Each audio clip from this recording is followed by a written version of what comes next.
Holiday lets in the UK. It's an area of lending that's grown quite a lot in recent years as more people have looked to take advantage of a holiday let mortgage. Now, this basically means the property is being used to rent out to holiday makers, people on a short-term basis, rather than your longer-term tenancy agreements that come with a buy-to-let. We're going to take a look in this video about understanding more about holiday let mortgages. We're going to have a look at why applications in that area might fail. We're going to have a look at affordability and how much you can borrow is calculated. And we're going to have a look at the sort of thing that lenders are looking for from you as a holiday let buyer and from the sort of property you're buying. So let's start by understanding how a lender is going to calculate how much you can borrow for your holiday let. We call this affordability. So if I slip into that term, that's simply what I mean. How much can we borrow? Now, when you're buying your residential property, somewhere you'd live in, it's generally based off your earnings and your credit commitments. Lenders are still going to want to know that information here, but instead most lenders are going to work from the rental potential of the property in question. So they're going to want to know from a holiday letting agent, how much is this property going to earn per year? They're going to ask for the gross figure, and then they're also going to ask for a breakdown per season. So they're going to look to understand how much the property would rent for per week in the peak seasons, the high seasons, conversely in the low seasons, and then what it's going to do in the mid-season as well. All lenders have their own calculations around this. Now, as you can tell, every property is different, so the affordability is going to be really specific to that particular property. Lenders are also going to add in stress tests, and they're going to account for void periods and interest rate rises within their calculations too. So that's all going to be factored in, but getting a set of figures is a really important first step to understanding how much you can borrow with your holiday let. So what does that all mean? Well, it means that basically we need to get a holiday letting agent involved, a specialist, someone who works across the country or knows the specific area. Now, they will be able to give you a set of figures that give you an income projection for the property. It will look like a gross annual estimation of the earnings, but they will then also break down the earnings into peak, mid and low seasons. And it's those weekly rates that are going to form up most lenders' calculations. So for example, most lenders will take an average of the weekly rate over low, mid and high seasons. They will apply a stress test to that. They will apply an occupancy expectation to that, and then they will come back with their borrowing figure based on that amount. It's very specific to each individual property. So, running a set of figures is something always to work with a calculator on or speak with a holiday letting specialist broker like ourselves, and we can run those figures and let you know where the borrowing are coming out in terms of those levels. There are also some lenders who will use a typical buy-to-let calculation, but they will see how much can we borrow on that basis.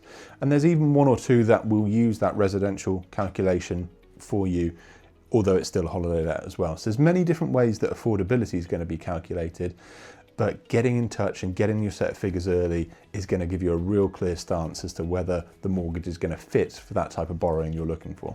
So why might a holiday let mortgage application fail?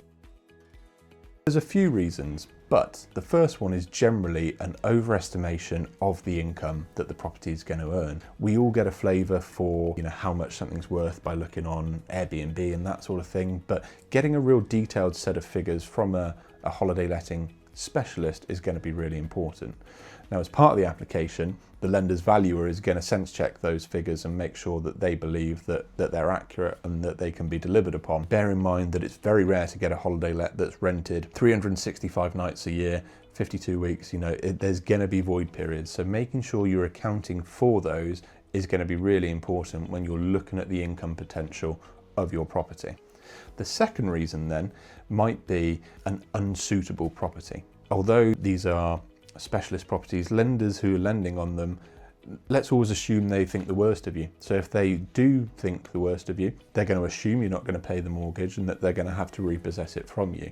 So if you have that mindset, it then helps you understand what they're looking for in terms of the sorts of properties they're going to be lending on.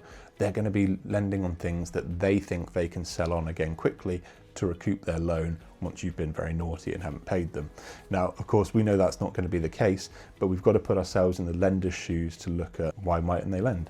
and that comes down to the property. So the more complex and quirky the property it is, it might be great in terms of being appealing to rent out, but it may well limit your mortgage options as well. You also need to take account of things like EPC ratings, so energy performance and how that factors in, flood risk areas, can the property get, standard levels of insurance? All of these kind of complex factors come into a property and making sure that it's going to be something that you're going to be able to get a mortgage on. Now then, the final reason why a lender may not want to lend to you on your holiday let property could be to do with your deposit level. There are hundreds of lenders in the UK mortgage market, which is great, but when we look at holiday letting, it's a small kind of niche area of lending. Depending on who's lending at any one time, there's maybe 20 to 30 lenders who have this style of product. If we go into limited company lending and stuff like that, it shrinks even further. So we can quickly see that there's a small pool of lenders with whom we need to meet their criteria. Now let's factor in that holiday lets are generally seen as a bit of a riskier investment for a mortgage lender as well. You've got potential void periods there, you've got more people in and out of the property. Is it going to be looked after? Is it going to be maintained? So what they're looking for to kind of counteract that risk is generally an increased deposit level. In the holiday let mortgage market, we're looking at deposits from a minimum of sort of 20%, with more lenders coming in at the 25% level. So making sure you've got a good deposit behind you as a starting point is going to be really critical to making sure you're going to get the lending that you want and need. They're also going to want to understand you as a borrower. So your circumstances are actually going to play a part in the lending, although it's mainly about the property in terms of how much you can borrow.